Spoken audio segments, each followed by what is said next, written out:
Hello, everyone. We are live. Uh, you're all very welcome on this lovely Monday evening to another DigiCoach webinar. This time we're talking about the iPhone. I've entitled it, I Wish I Knew, because no matter what iPhone you have or where you are in your iOS journey, there's always something new to figure out. As always, the DigiCoach is part of Fighting Blindness, and we're funded by St. John of God's Liffey Services and Rethink Ireland. And tonight we're so very grateful and lucky to be joined by none other than Dave Nason from AppleBiz.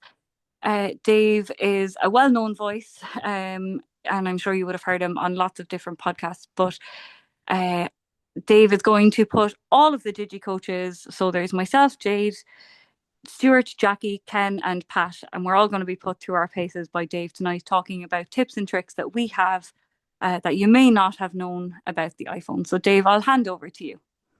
Thanks, Jade, and delighted to be here. Pleasure is all mine for definite. Really cool, and I love it's a great initiative, the DigiCoach, and it's great to see this kind of content being made here in Ireland as well. We all know how much there's a lot of tech information out there these days, but it's great that we're contributing to it here in Ireland as well. So yeah, brilliant, and delighted to be here.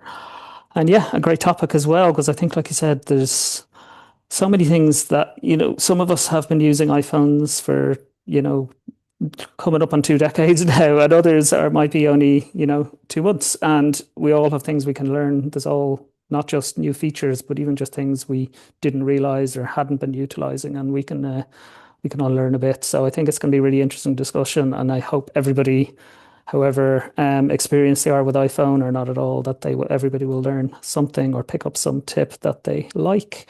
We do hope to have time for some questions at the end as well. So you can, in the audience, you can have your thinking hats on and pop your hands up at the end when we call for questions. There's also a chat box if you want to use that. So we will kick off, and the DigiCoach I'm going to go to first is Stuart. So Stuart, what would your tip for getting the most out of your iPhone be? Thank you, Dave. And I would say the biggest tip that I would have is that you can actually reassign your voiceover gestures. Say if there's a voiceover gesture that you're finding really, really difficult to use, you can actually reassign that to a more easier gesture for yourself. And it definitely does make things a lot more convenient and quicker. Yeah, I think this is a great one, and it's one you could easily not realize, and you could make, like you say, your life a whole lot easier. Can you give us an example of any sort of maybe gesture reassignments you've done, and what you even mean by gestures for the uninitiated? Yes, so a gesture is basically, say when you are using your iPhone and you have VoiceOver and you're swiping around, when you go to double tap with one finger, that is a gesture. When you turn your rotor, that is a gesture. So basically any type of way that you interact with your phone while you're using VoiceOver. As for some of the gestures that I've reassigned, I have three here. So the first one is I've assigned paste to a four finger single tap. So once I copy something, either with the gesture three finger triple tap or turn my rotor to edit when I've selected some text, I can just go into another text field somewhere and I can just tap four fingers on the screen once and that pastes what I've copied. And also I've reassigned the heading gesture, which you can have on your rotor. So when you're navigating with VoiceOver, a lot of the time online or in various apps, we use heading navigation. So I've reassigned go to next heading and go to previous heading to a two finger swipe right or a two finger swipe left. That stops me having to go into the rotor. And one I actually recently assigned here today was if I am anywhere on the iPhone, if I do a four finger swipe down, that will open up the spotlight. Oh, Spotlight is very good. basically an area where you can search your entire phone. So yeah, they're the three that I've mostly used. Yeah, I think it's a great tip. I use this one a fair bit as well. I've done, actually, we were talking about earlier, Stuart, the back gesture, because there is that scrub gesture, but that's a two finger gesture. So I was like, I want a one finger way of doing a back because I'm operating my phone with one hand often. So I've done it, changed the one finger triple tap. It's always hard to say these things. One finger triple tap is now the back gesture for me. So anytime I want to go back, just to do it, and it's really nice and easy. I've done headings like yourself as well, although a two finger up and down rather than left and right for me. So again, yeah, you can do it whatever way you want. There's also things like the VoiceOver quick settings that I've created a gesture to jump to as well. And yeah, it's so flexible. I'll throw open to the panel. Has anyone else done any of this gesture reassignment on their iPhone? I have recently. Fire away.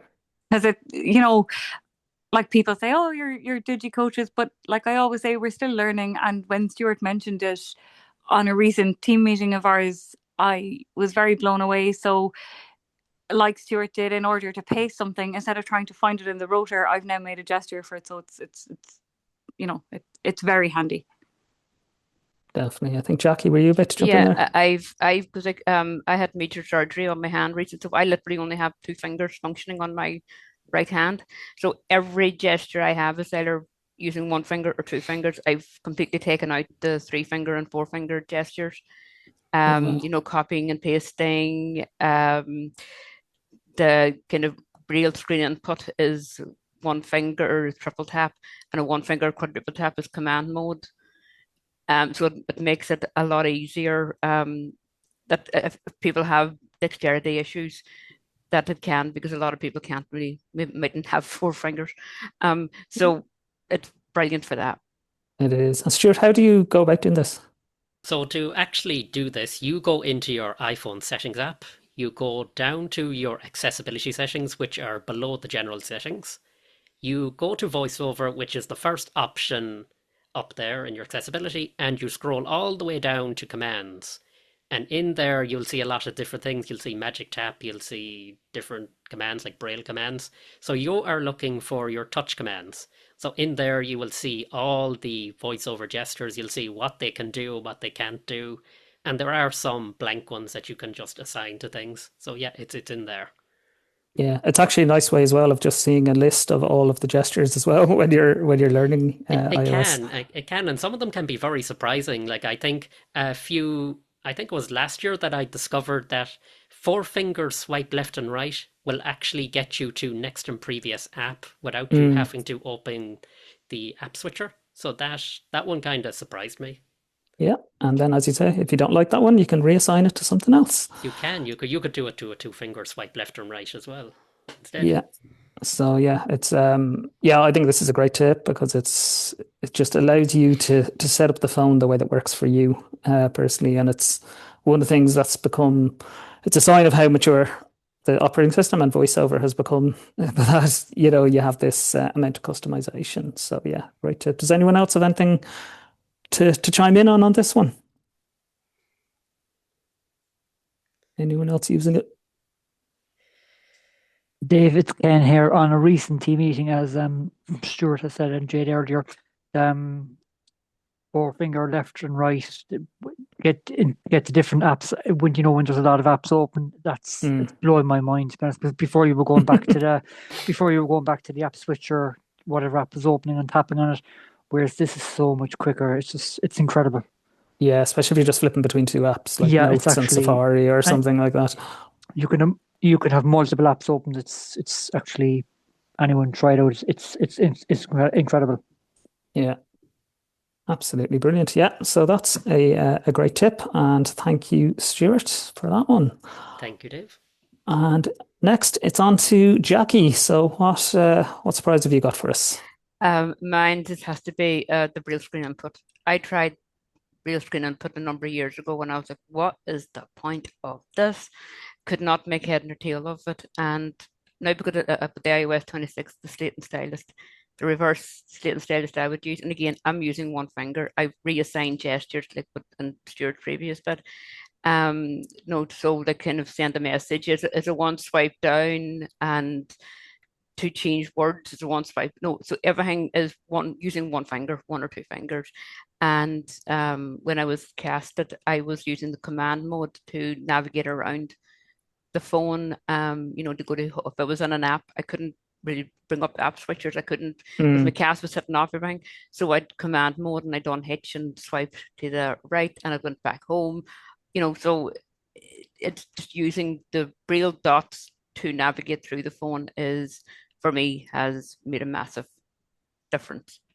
That's brilliant. Yeah, as someone who, despite the greatest of intentions, I'm not really a Braille user, but for those who are, it seems to be hugely impactful. And I suppose there's two, correct me if I'm wrong, Jackie, because you know more about Braille than I certainly do.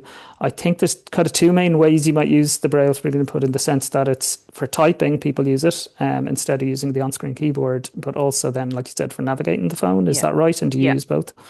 Yeah, I do use both. Like, you'd have B for back, H for home.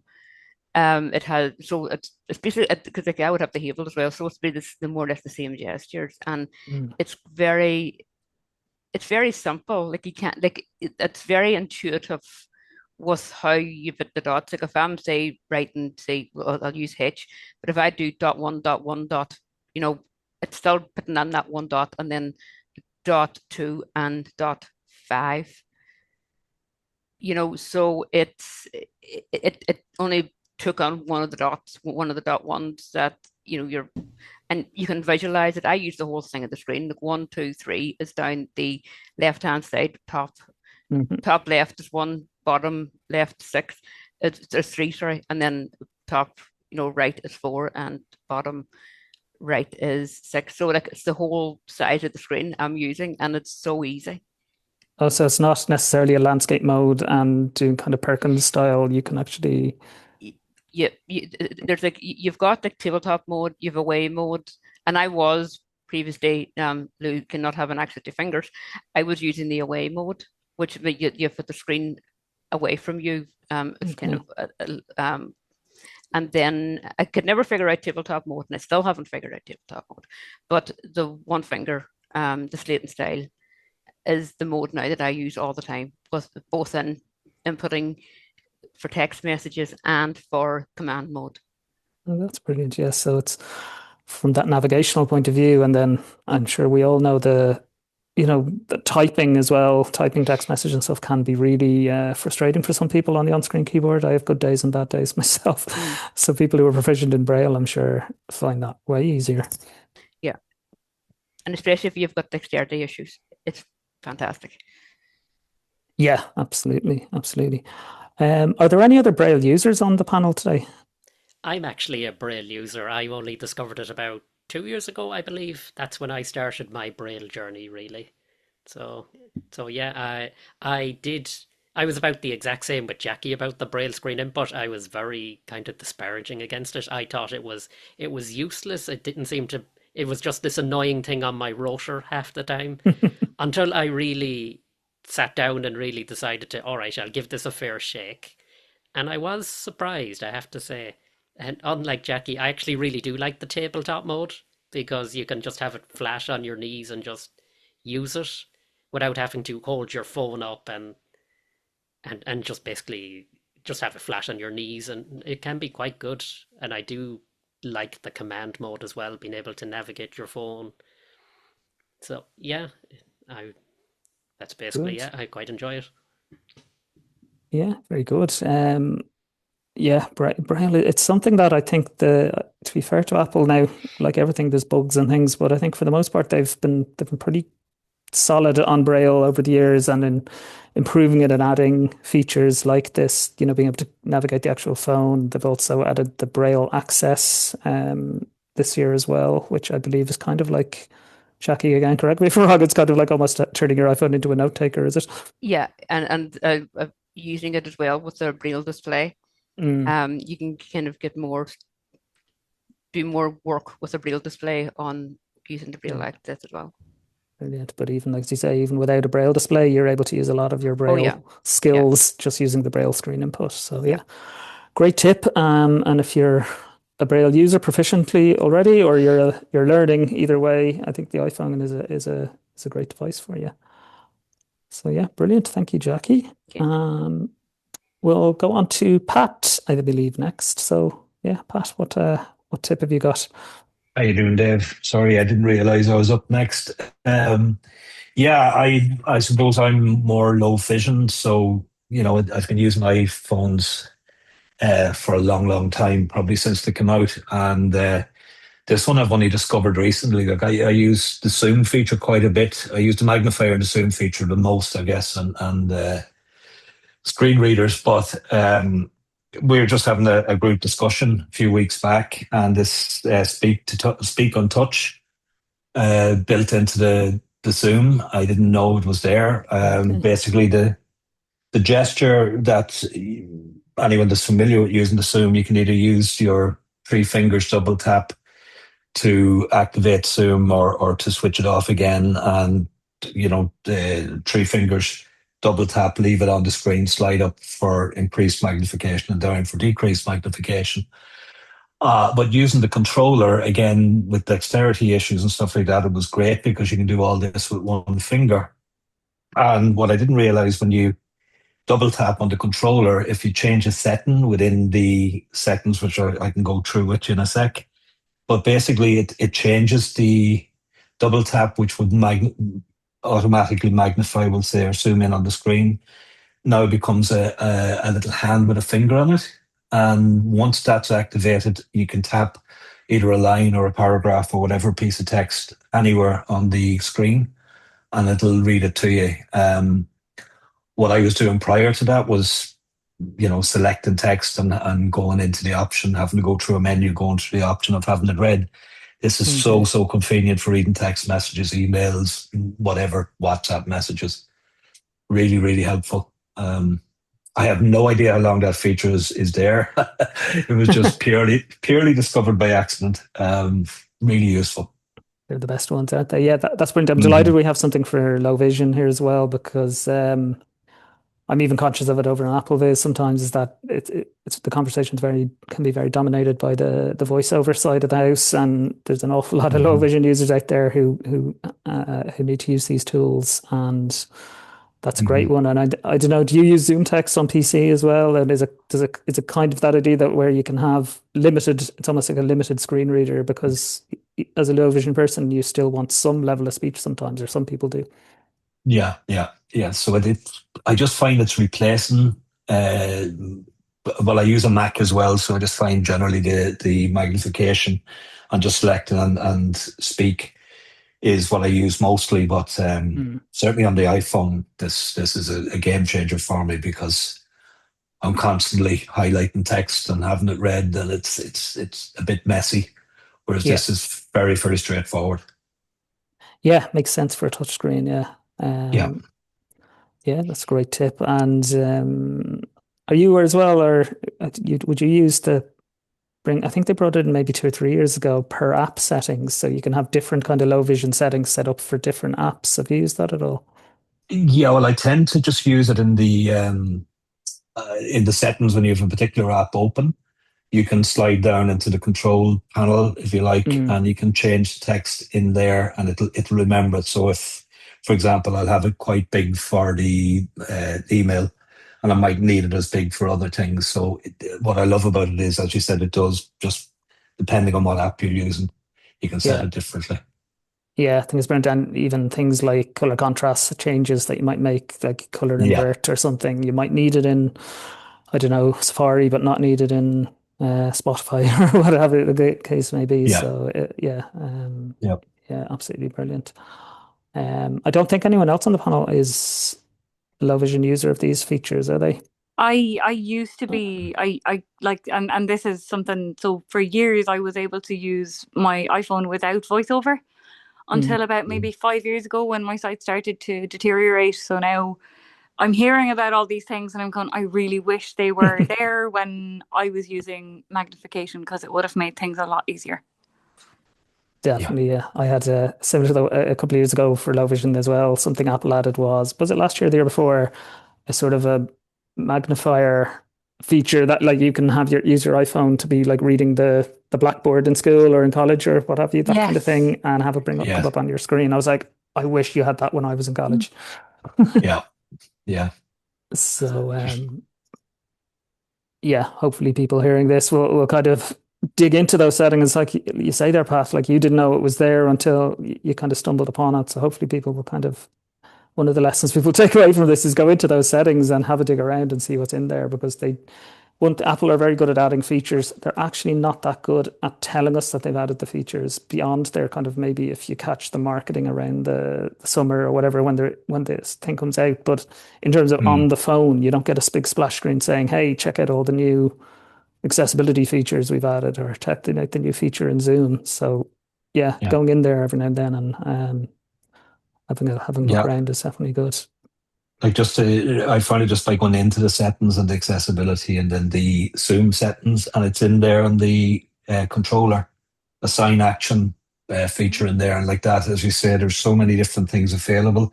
It is worth taking the time to just literally go through everything, see what's available, try everything out. You're not going to break the phone by doing so. I think that's the big fear, is terrified to turn anything on in case everything blows up. But it doesn't do that generally. And theoretically, Zoom and VoiceOver can both work at the same time, although it sounds like, I certainly my experience when I had a bit more sight and used Zoom occasionally was that they didn't always play that nicely together. But now if they're adding these kind of more advanced features like the one your tip, that maybe you don't even need the VoiceOver part anyway, because you have that built into Zoom itself. Exactly. Yeah, exactly. Excellent stuff. Excellent stuff. So shall we move on to our next DigiCoach then, which I think is Ken? Hi Dave, how are you? How are you? Thanks. So I suppose my couple of tips are, I suppose I bought my iPhone back in 2013, and I was very new to the whole world of iPhone, and it's completely VoiceOver I use. It's like when you wanted to play music or audiobooks, you were always going in, you were looking for the play button or the pause button. And it was only a couple of maybe months or maybe a year later that someone said, you could actually do the 2-finger double tap to end music and play music. And the same with phone calls, you were struggling to actually find the end button and answer the phone, whereas, the 2-finger double tap is literally instant. And a lot of people are not aware of that, Dave.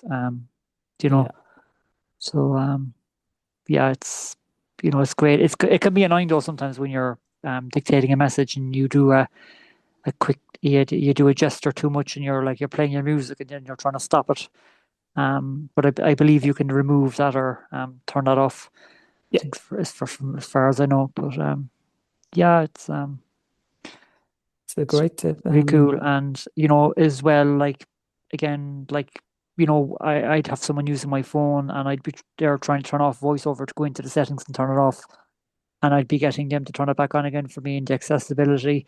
Whereas you can just use your home button, set up your shortcut, turn it off the home button on the older phones and side button on the newer phones. So that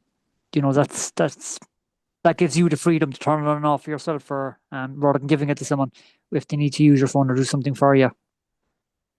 Definitely, that's step one of when you have a new iPhone and you're setting it up, is to make sure that shortcut is set up. I think, yes, the triple click. Whether you need Zoom or VoiceOver, whichever you prefer. Definitely get that set up. And I think the Magic Tap, again, it's there years and years, but it's one that people just may not know. And like you say, you're fiddling around looking for the end call button or the whatever button it is, and instead all you have to do is just double tap quickly with 2 fingers, and that's called the magic tap. And sometimes it's so faint you can't even hear it. When you're trying to end the call, you're looking for the end button, and of course the other side forgets to hang up, so you're trying to find the button, and it doesn't always happen. Or they're doing the same thing. They're doing the same thing. Yeah. And it's also to answer the call as well, you know what I mean? So when the call's coming in, you hear who's calling, and rather than looking for that button to answer, you can just double tap with the 2 fingers. And it works in different apps in different ways. So if you use, for example, I use Mona for Mastodon, which is a social media app. If you're in there, you do the magic tap, the double tap with 2 fingers, and that acts as a compose new post. You know what I mean? So just rather than looking for that compose button, or if you're in WhatsApp or messages, you can do it to start dictation. So it has a kind of it's context aware, I suppose. Exactly, and like the same with the dictation, you're looking for the dictation button, like, and just when, as you say, your two finger double tap to start dictation and to end it, it saves you fiddling around the keyboard trying to find that button. Yeah. So yeah, definitely a really useful tip. And that setting you spoke about, I believe, is so if you go back to where Stuart sent us earlier, you go into the VoiceOver settings and go to commands, and then one of the options in that list is magic tap, and that's where you can switch off the feature where a double tap will start or pause media. So Yeah.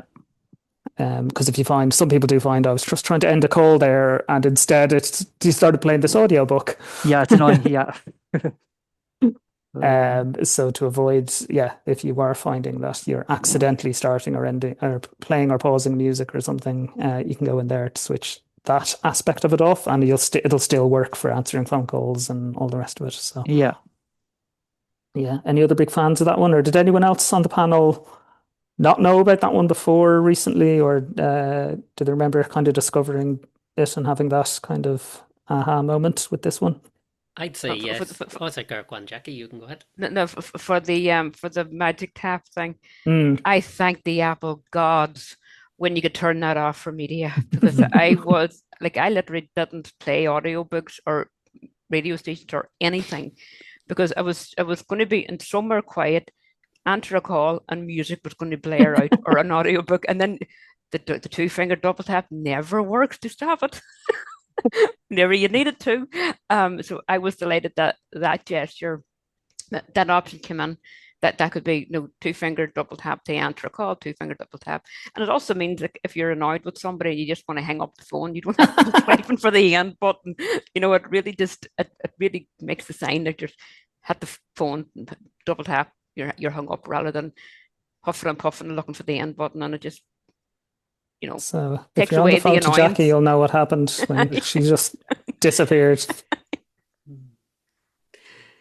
Stuart, I think you were going to jump in as well. I was. I just basically, I use Mona as well, actually, and that two finger double tap, that when that happened to me the first time, that really did surprise me, because I was expecting it to start playing music or something.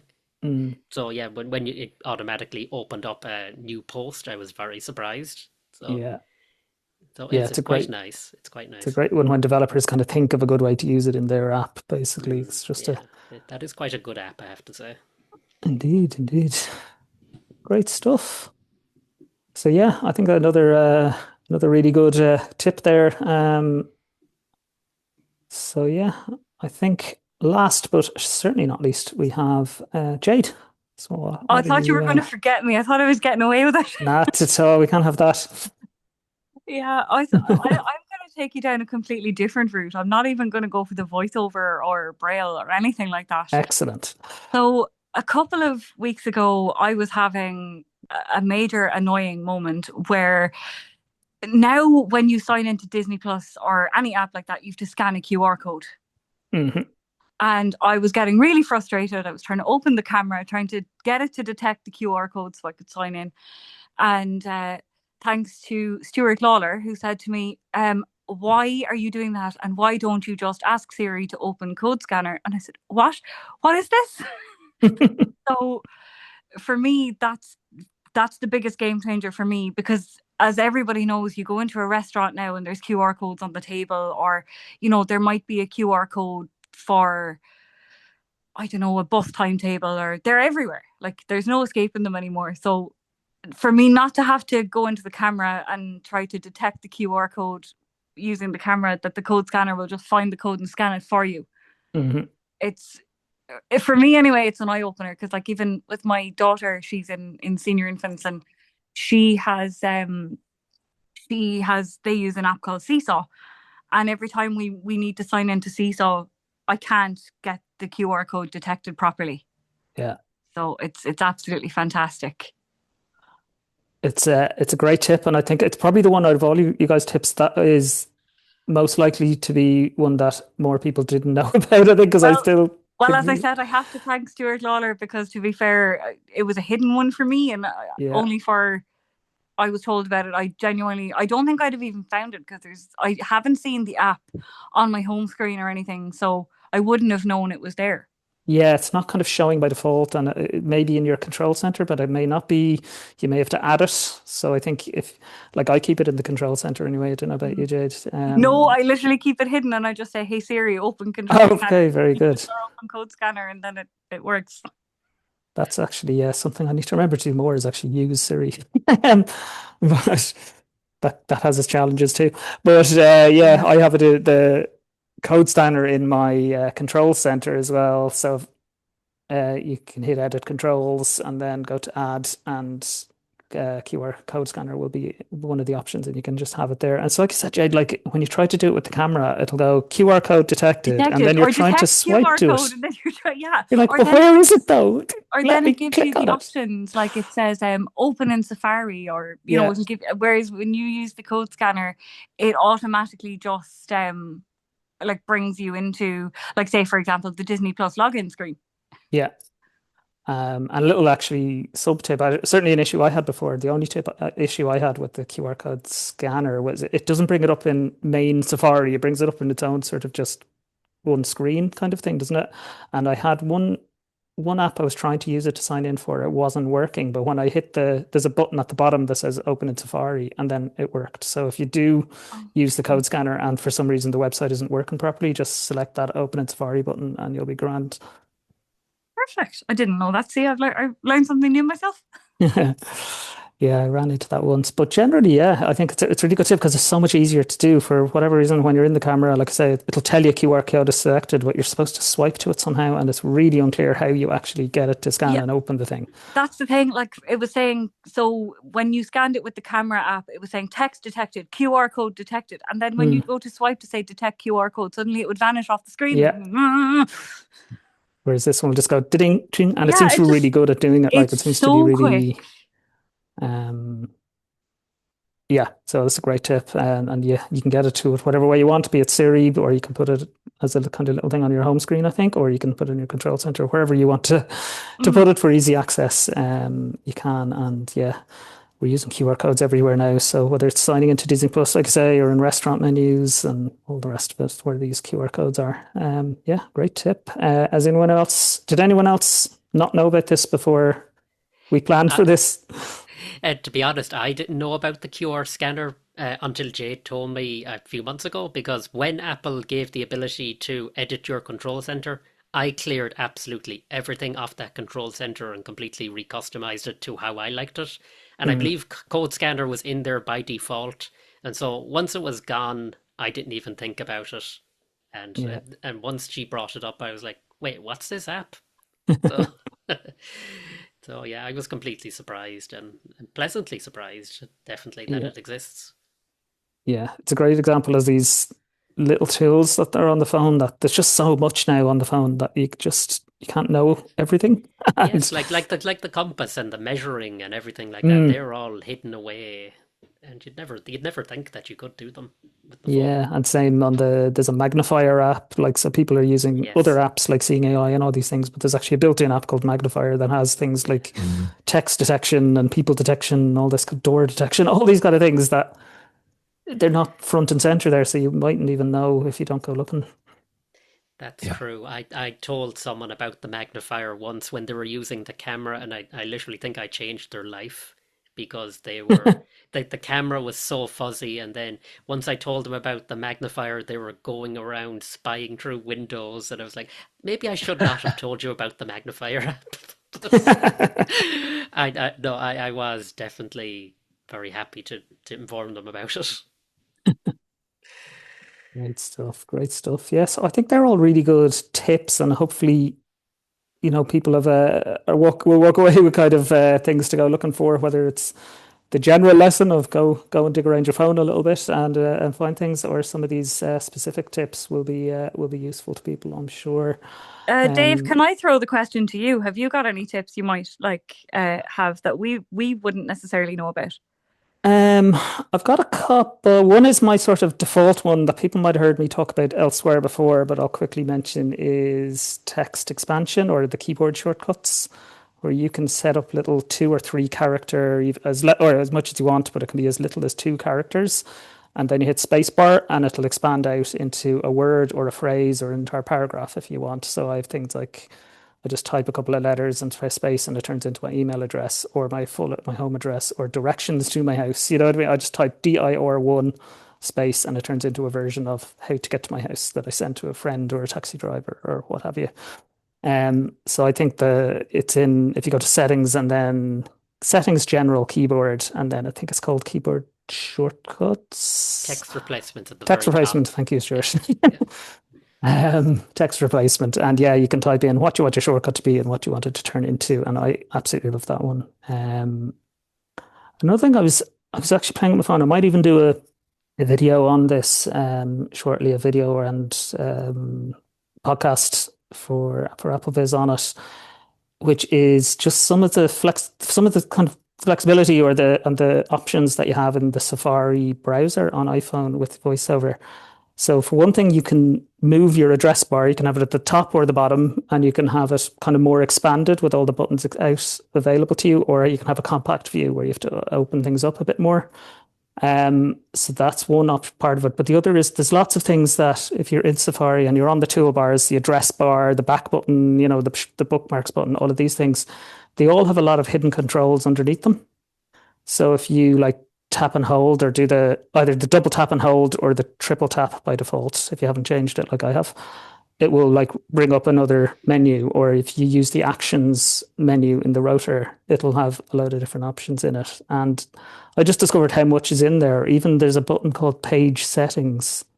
And if you double tap and hold on that or triple tap, it brings you straight into the reader mode. Do you know that kind of clean kind of reader mode if you're on an article? So you don't have to actually go through dig through settings to get to the reader mode. You just double tap and hold on that button and you're in reader mode. And I only found that, I only realized that like 3 days ago.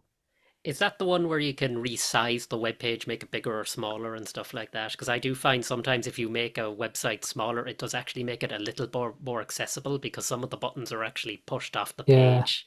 And if the web page is made a bit smaller, VoiceOver can actually get to some of those buttons. Okay, it's not, that will be in that menu though, but instead of opening that menu, if you double tap and hold on that button, it puts it into a reader mode, which kind of strips out ads and pictures and things and just leaves the article on the page. Yes, I was just going into that menu and hitting reader. I didn't realize you could do the double tap on. Yeah. Wow. Yes, the, there's loads the of one, options other in one, there. Safari is putting the stuff on as an app on your home. I love that. I have so many of them now. Even for my smart home device, it's my bulbs and stuff.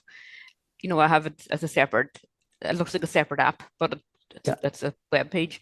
But absolutely brilliant as well. Yeah, it's a great tip. Yeah, absolutely. Jade, how are we looking on time? Do we want to jump to Q&A yet now, or shall we do a few app tips first? How do you think? I think that we've had a couple of things in the chat. So I think because we're just kind of on this, Pat, do you want to? There was one question in particular in relation to There's two actually that we'll take them in reverse order. I think Claire has just asked but just in relation to the QR codes, what if you don't have Siri? I think you've already answered that, but if you just want to just to repeat it again, as to if you don't have Siri, now I'd be questioning why you don't have Siri to begin with, but do you want to feel that, Jade? Sure. So as Dave said, if you don't use Siri, you can add the code scanner to your control center or your home screen so you can access it from there. Yeah. Dave, do you want to maybe explain how? Yeah. Because that's something I know how to do, but again, it's something I would take for granted and probably miss a few steps. I'm not sure on the home screen side, but certainly on control center, you would open your control center, which is where you have your things like airplane mode and Wi-Fi buttons and all that kind of stuff, which is the swipe down from the top of the screen. Depends on which model you have, but once you're in there, if you swipe up or down until you hear edit menu, or is it edit? Might just be edit. Edit button or something. I think, It'll be edit anyway. Double tap, and then at the bottom of the screen there'll be a button called add or add control. Select that, and then there's 1,000,001 options essentially of what you want to add to your control center. And you can, when you find code scanner, just double tap, and it'll pop into your control center. There's also, just on that, Dave, there is a search facility in there. Once you get in, there's a search facility, so you can just search for the code that way. Yes, absolutely good point. Yeah, so that's how you do it. But I'd say follow up with us. I'll follow up with the great DigiCoach team, and I'm sure Absolutely. they'll I'll give you the contact details at the end anyway. yeah, they'll take you through it if needed. Yeah, so good question. Yeah. There was another one then from Edward. It was just in relation to the accessibility. Can you get a notification sent out to let you know what the new features are with iOS 26? I'm not sure about the notification, but you can go into accessibility, and the first option is it basically the first option you meet is accessibility, and you can learn more. So by going in there, you can choose then if it's vision, you want to learn more about the accessibility features for vision or whatever. So again, I couldn't find any reference to how you can get a notification sent to you with new features, but No, I don't believe so. no. Well, two maybe the points on it though. One, I think if you go to accessibility and then go VoiceOver, I think there is a what's new in VoiceOver. I don't know how good Apple are at updating that, but I assume each time there's a major update, they fill that in and say what's new in that version. There's also I'm gonna plug appleviz.com because I there's was just going to great. ask you, do AppleBiz have a sort of a sign up or a way that people can find out new information from AppleVis? So if you go to appleviz.com or any time around September when the new system is coming, the new updates are coming out, or when things come out during the year as well, there'll be blog posts all about everything that's new. Also, if you follow the AppleVis podcast, there'll be loads of podcasts. Thomas, mainly my colleague Thomas, does them, covering all of the new features for VoiceOver users specifically. So yeah, that's a great resource to use. There is a newsletter you can sign up to as well, which comes out once a month. That'll be the kind of more the more yeah active one in the sense of if you want something to come to you, I suppose it'd be the newsletter. But I'd say subscribing to the podcast or just keeping an eye, keep the website bookmarked. And again, I mean, you guys are doing podcasting, you guys are doing DigiCoach and all that kind of stuff. So I'm sure you guys are another resource to stay in touch with as well. Absolutely. I do see raised hands, but we'll take them in just a few minutes. Dave, you were asking about apps that we use, and I think that's a fantastic kind of another avenue to go down. But I suppose it's probably a rabbit hole we could go down forever. But I know. I suppose if everyone has one app that you like in particular, or if there's an app even that you don't like. But yeah, so do you want to start us off, Dave, and then you can. Okay, I'm going to be bold and give you two. So I'm going to say what is called transit, which is it's not so much for knowing when the bus or train or something is arriving, because we have apps for that. It's when you're on the bus or the train, it'll tell you, it tracks where you are, what your next stop is, and then it'll give you a buzz when you're coming up to your stop. I absolutely love it because I don't need to rely on will the speaker on the bus be working today or not, or will I be able to hear it. So I love that app. It's called Transit. Needs a little bit of fiddling around with at first to set it up because there's a couple of voiceover little issues with it, but once you fix those, it's fine. And the other one I was going to say is Libro.fm, which is like Audible, but they give money. They're a non-profit and they give money from every purchase to a local bookshop of your choice. So I really like it. Oh wow, that's amazing. Yeah. So Jade, do you want to go? Yeah, it's funny. We were talking about this before we came on, and I was going to say Ira, but actually I've changed my mind. And a nifty little app that I was introduced to by, it was either Jackie or Stuart, I can't remember. It's an app called Drafts, and it's a plain text editor where you can just type, it's like a notes, you can just type and then you can send the text then via email or post it to social media or whatever you need to do with it. I just find it so much quicker than trying to open Microsoft Word, select a document. This is just a plain text. If I can add to it, and then by the end of the week when I'm finished with it, email it off. Or it's just a really handy little tool to have, especially when you're, trying to take so many notes or keep track of so many different things. It's a handy little app to have. Yeah, it's a great option. Actually, I've never used it, but I've heard people waxing lyrical about it. I know, Jonathan Mosen, if people know him, he did a whole podcast demo on that. So yeah, great choice. That's where I learned about Drafts personally. Actually, I listened to his tutorial and he had so much detail. I had to download it. So. Yeah.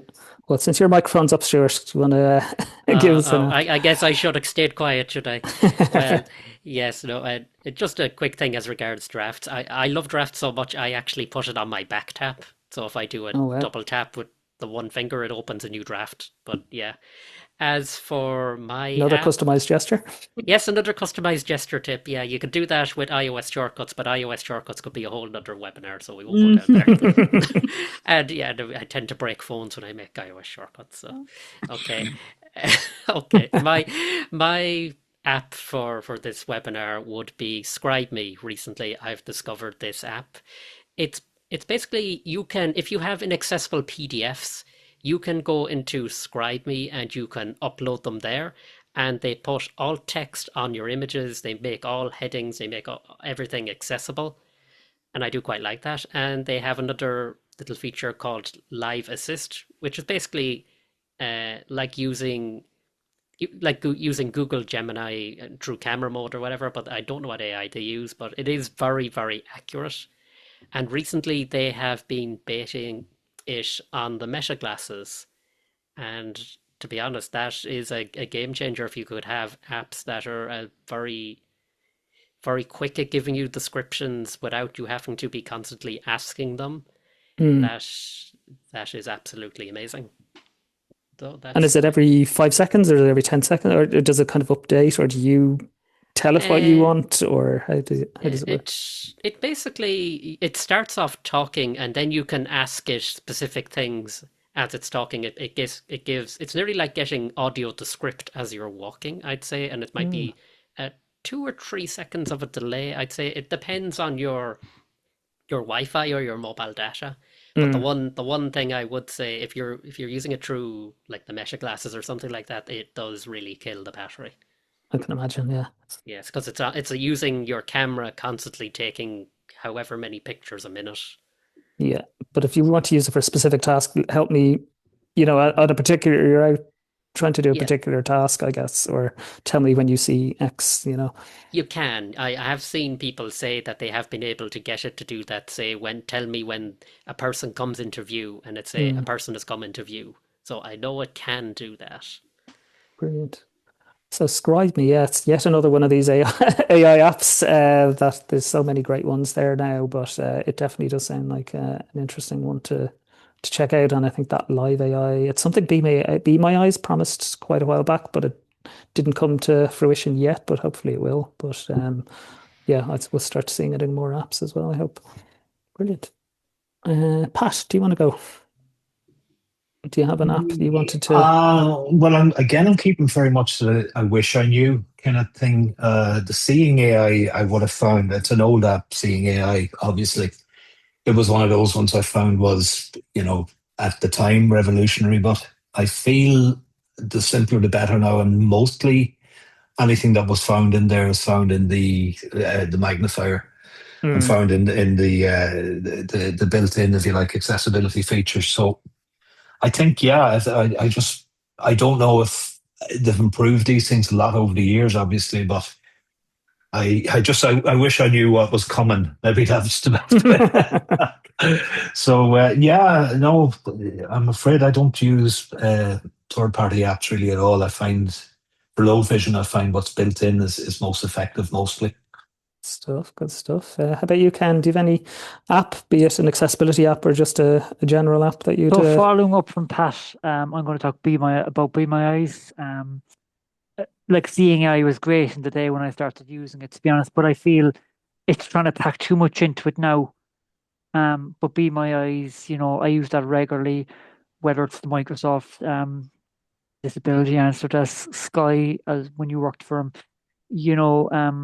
you'd be struggling there with stuff on your laptop, maybe 1 or 2 settings you want to change, and literally get onto Be My Eyes, onto the Microsoft disability section, and literally they can take over your machine in a couple of seconds. Get up quick assist, and it's like they're no hurry off the phone from helping you. To be honest, they're absolutely fabulous, and they've always resolved everything that I needed a hand with. And the rest of my colleagues there, they have the same. They use them as well, and they've always, they always go beyond their best to help you. Yeah. and again, with the volunteer section, they're absolutely fabulous. Again, they're always mad for a chat. I just find it's a lovely app. It's so simple to use. It's well laid out. And another quick app, Dave, if I may, is the Live Read app. I love this one. It's a bit like Seeing AI, but it's actually so simple to use. You've no fiddling around, but you open the app, you scan it over your letter or whatever, and it reads it back to you instant. It's just so easy to use it for anyone new to using VoiceOver or new to using an iPhone. It's so simple. Yeah, or to any. I don't even think you need to be new. I love that app because it's like if you want to just do instant read of something, rather than going into another app and finding that mode in the app, it's just you open it and it starts reading whatever's in front of you. It's a lovely little app. So brilliant. Thanks, Ken. And you're right, Be My Eyes as well. We forget sometimes that it still has the volunteers and all that kind of stuff as well. It's not just the AI app. It's actually that whole side of the app is still there and still brilliant. And I believe they surpassed 1 million users there during the week as well. I saw. Oh, wow. Wow. It's incredible. Yeah, absolutely brilliant. And we will go to the questions now once we have got Jackie's app. Mine is actually the HSE app. Oh, very good. I was for starting out, I was going out, I'll download it. Probably not going to be accessible, but I was extremely surprised how good it is, and they're very you can put your medications on it, the appointments, more or less for the first time in 30 years, I can read my appointments. I never had that access before. And they're very open to, I was having an issue where if you hadn't, say, touched it for about a week, you were signed out, and then you had to sign in to your MyGov ID. And so I was at an appointment, and the doctor said, "What medication are you on?" I said, "Oh, I'll bring out my app." And it was like, sign in with your MyGov ID. I was like, "You're not going to see my medication today." So I contacted them, and they were really open to. They had a meeting with me. They went through it, and I haven't been locked out since. So brilliant. they fixed. So they're very open to any accessibility issues. Contact them on the app, and they will strive to fix it. That's brilliant. I've downloaded that because I haven't actually gone in and really used it a whole amount yet. But so thanks for that. I was actually at a conference quite recently, and one of the team were there. One of the team behind the app were there, so I know she'd have been delighted if she could hear this, because I know they've really, really worked hard on that app behind the scenes. So yeah, brilliant tip. Just for Laura there in the chat, you won't have the unmute, because it's a panel. We are going to take questions, Laura, just in a few minutes, less than a minute. So you won't have an unmute button because because you're a guest. Yeah, sorry, you're an audience member, not on the panel. So but Stuart or one of the guys will be able to grant you if your question comes up. So raise your hand if you have a question, please. Sorry, Jade. Just before we go to the questions, if you want to ask a question, please feel free to do so. It's Alt and H to chat or Alt and Y to raise your hand. Or if you're on a Mac, it's Options and H to chat or Options and Y to raise your hand. Or you can use the raise hand button on your mobile device or the chat option. And we will get you. You will be given a prompt to unmute. And if you're having trouble with JAWS, I think the command is Alt and A. Yeah. So Stuart Lawler is very kindly going to do the raised hands for us. And I see someone must have a very sore hand. It's been up for quite a while. So Stuart, do you want to take it from here? Yeah, thanks, Jade, and good evening, everyone, and some great tips and loads of. I've learned loads this evening, so thanks, Dave, and all the coaches as well. So we have Edvard Navarkis. I always worry about mispronouncing people's names. Edvard, you should be able to unmute yourself. You might just need to press the unmute button at your end, and hopefully we'll be able to hear you. So if you try pressing Alt and A, it should unmute you. There we have you, Edvard. Yes, hello. Yeah, how are you? Got you there. Yeah. Okay, so the feature I was actually talking about earlier, it's actually in the accessibility, it's in the notifications section. So if you go into this settings app and then your notifications, where you have your different apps sending you notifications, like you can toggle on and off. There is an option for accessibility notifications. That's the feature I was actually talking about, and I think that lets you know what's new, if I'm not mistaken. I don't believe that's new features. I absolutely stand to be corrected, Edward. That's new. You know more than I do. I actually didn't know that, so that's new to me. Thank you. Yeah, I same as believe us. what that is things like if your torch is on and you lock your phone, it'll tell you your torch is enabled, or thing. I absolutely stand to be corrected though, but I didn't think it was actually for telling you. Maybe it could be though. Like when I updated to iOS, I think it was iOS 18. It said stay up to date with features, with what's new in accessibility, and it gave me the prompt to turn it on. Oh, So very good then. Maybe it is. They may have altered it, I guess. Maybe. Yeah. Well, great tip. If so, we'll all go and check it out, I'm sure, anyway. Thank you, Edward. Thank you so much. Yeah, thanks for that, Edward. Thanks. So that's in notifications. There's accessibility notifications is one of the options alongside all of the apps and that kind of thing where you can turn notifications on for. That make the hunt in future updates a lot easier. Laura, do you want to raise your hand again? Laura had her hand up and hand has gone down. So Laura, if you want to press Alt and Y, and I know Laura well. We know Laura well at Sight and Sound. So and whilst we're waiting for Laura, we'll go to Geraldine. So here, Geraldine, I'm going to invite you to unmute. So you should just be able to unmute yourself now. Yeah. So Alton. I think I heard her there, did we? Yeah, I think you unmuted for a sec. I'm just going to try and unmute you again, Geraldine. So Alton A should let you unmute. And while we are waiting, we'll go to James Fitzgerald. So James, again, you should be able to unmute yourself now. Alton A, or press the unmute button if you have another means of access.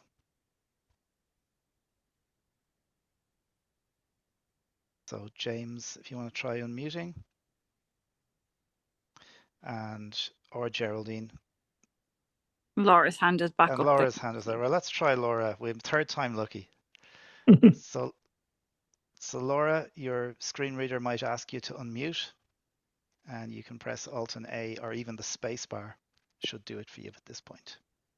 Here you go, Laura. We have you.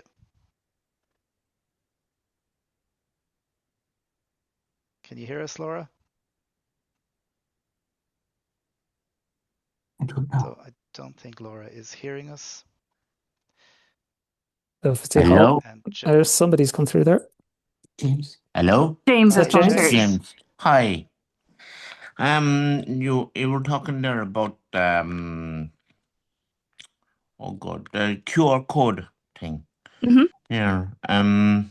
How do you do that? QR scanner.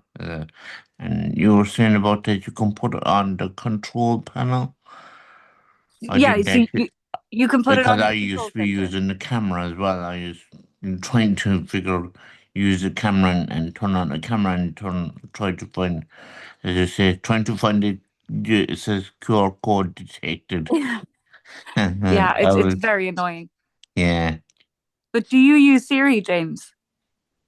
I do, yes. So all you have to do to make it quicker for yourself is just say, "Hey Siri, open code scanner," and it will automatically open it for you. Okay, but do I have to download QR scanner? No, or you it's don't. Already on the phone. It's already on your phone. Okay. That's new. I never knew about that. No. And Dave, I might be open to correction on this, but I think it's on the more recent iOS software updates. Yes, but I think it goes back at least 2 or 3 years. Though. Yeah. Well, I'm on iOS 26.4. You're fine then. Perfect. Yeah. Oh yeah, definitely. Yeah. Well, thank you for that, James. Okay, let's go back to Geraldine Breslin. Yeah, Geraldine's been waiting a little while. Good evening, everybody. Hi, Geraldine. Hi, Geraldine. Yeah, thank you very much. Now, and sorry, I just couldn't find the mic. Thank you. That has been very informative, and I use Siri a lot. and that tip with regard to asking Siri to open code scanner will be very useful. But just could I just ask Ken, please, if you could just remind me? I just missed what he said. I know Be My Eyes, and then is it I use to read, let's say, a letter for me if necessary? I just missed. There's an app called Independent App. It's separate to Be My Eyes. It's called Live Read. Live Read. Oh, sorry. So if you go into the app store, you can download it there. Oh, great. Okay, great. Sorry, I missed the name Live Read. No, you're okay. Yeah, you're thank you very much. Now No that's problem. invaluable. Thank you, and thank you to everyone involved in the session this evening. Thank you. Thank you, Geraldine.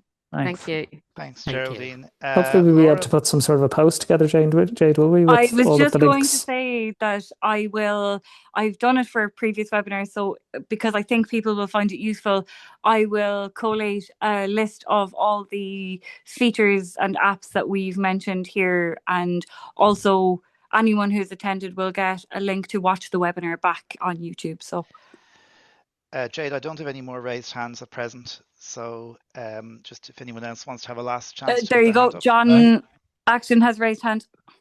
Just before John, maybe could I address, seeing as Laura couldn't get in there, could I address, I think Laura's question was in relation to using Zoom with JAWS.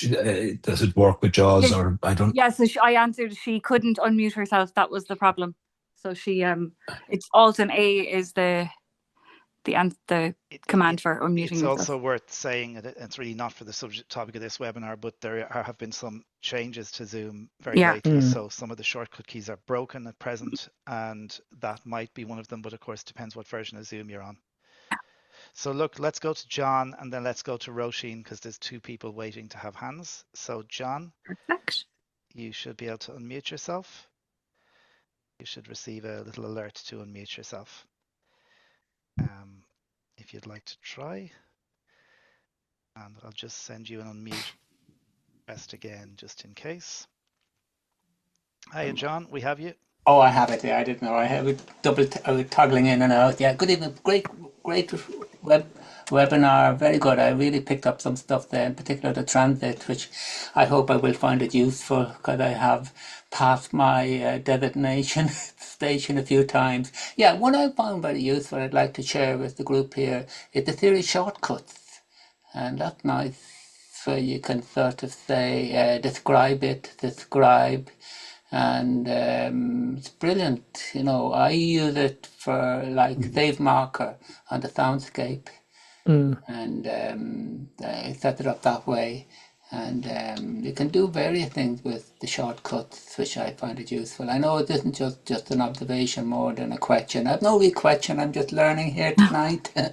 It's a good tip, though. There's Very there's lots of stuff in the shortcuts that, and you can add them to the control center. You can add them to the action button. You can add them to gestures. There's a lot you can do with them. It's great. I just found them recently, and I was blown away. And I do share with the library. That's brilliant. It's very, very, very. Oh yeah, there is one question with the Meta Ray-Ban glasses. The Scribe Me, is that active, or is that a beta stage, or what? That is currently in beta stage at the moment. Only a few people have had access to it at the moment. And I think White House, aren't you? And I think it's closed at the moment. I don't think he's accepting any more, as far as I know. But to get the form, it's on Facebook. That's where he has the link to it. Okay. Just didn't move. Okay, that's the question. Yeah, thanks again. Thanks, John. Thanks, John. Okay, and Stuart, I think Roisin, is it? Yeah, we're going to go to Roisin. And Roisin, you should be able to unmute. Hello. Hey, Hello. Thanks, everyone. It was really interesting. Just one other thing. It's probably to do with the Zoom update, but when I was waiting for the webinar to start, and then when it started, I had no audio, so I had to go out and come back in. So that's just to let you know that that's also going on somewhere in the background. And was that on your phone, Roisin? Yeah. So I had this issue with the client only this morning, and I think it's to do with the Zoom updates. It is. Yeah. Yeah, so I was trying to use the app and I was trying to use the browser and stuff. So apologies if I was coming in and out at the start. No, when you guys, I'm not asking a question. I just wanted to tell you a little funny story that happened. You were talking about Be My Eyes and the fact that there are still volunteers. I was at my ex's wedding and I met another of his exes there, and it turns out she's a volunteer with Be My Eyes. It's a very small community, isn't it? Like, you never know who you're going to get. So be careful whose wedding you go to. Definitely, definitely. I think we can take one more if it's still up, So Stuart. Phyllis. So we'll take this and then we'll close out. Okay. I just actually, Phyllis's hand has dropped, but we have Emer. So let's take Emer. Perfect. And Phyllis, if you want to raise your hand in the next minute, we'll squeeze you in. So Emer, you should be able to unmute yourself, I hope. Hi, Emer. Can you hear me? Emer. Yeah. We can. Hi. Listen, I won't waste your time. I don't actually have a question, but there's going to be a lot of playing around done on my phone after this. I just want to say thank you all so much for an extremely informative webinar. It was really, really useful. So many elements to play around with. So thank you very much. That's all I just want. I don't know if she said you're welcome or we're sorry then, because there might be a bit of a time hole here. Okay, that's a nice comment for the end. Let's go to Phyllis, and Phyllis, hopefully you'll be able to unmute yourself. If you just try pressing the unmute button. Just give you one more try. Oh, hi Phyllis, we have you. I think you're unmuted. We're not hearing you though, but you're definitely unmuted. Okay, Jade, there's one more hand. Have you time, or do you want me to? I'm very conscious of everyone's time, so if it's quick, we can take it. Yeah. Okay, so Vera, you got 30 seconds for your elevator pitch. If you want to. Hi, can you hear me? Hi, Vera. Yep. Hi, folks, and thank you very much for this webinar. I, like Pat, I'm low vision, and I use those features and the read what I think it's called spoken content. I have the virtual button on my iPhone on my screen, and I get it to read stuff. And it has got the little finger and everything like that, but I never figured out what to do with that. And secondly, I don't know when it stops. So sometimes when I get it going, it won't stop. And sometimes I come out of what I'm reading, go back in, it's still reading the same thing. What am I doing wrong, Pat? It's hard to say, really, Vera. It's good to hear you again, Vera. And you too, Pat. That's the speak on touch feature. I think it'll read whatever length the paragraph is. So if it's a one line, it should stop after one line. If it's continuous text, it'll probably read to. If it's a book, it'll read it till we all die of old age, maybe. But I guess the recommendation is to sign up for some coaching, and we'll dig into it. All right, yeah. I mean, there is a function on it.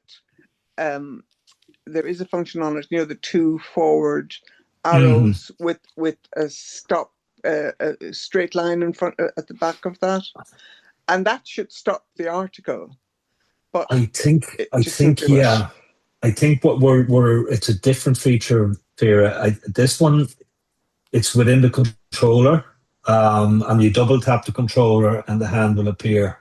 I think if you double tap it again, the short answer is if you double tap it again with one finger, it should stop it from reading. Yeah. I can get the finger and I can get all that. Yeah. Okay. I'm sorry for taking up your time. Thanks, Vera. Very good. Thank you. That's what we're here for. So, thank you, Vera. Before I'll hand back to Jade, just want to say myself a huge thank you to the DigiCoaches for inviting me to host this evening. Really enjoyed it. I think it was a great session. So thanks so much, and thanks to everybody who joined us. Over to you, Jade.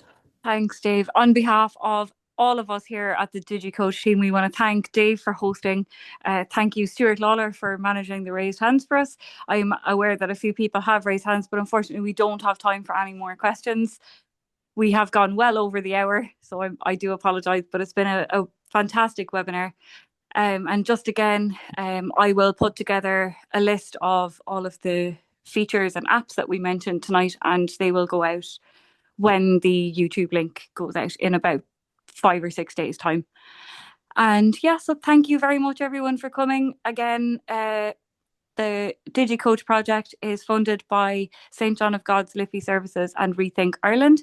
And if you want to know more, you can email us at insight@fightingblindness.ie. So we do thanks everyone for coming, and it's been a pleasure.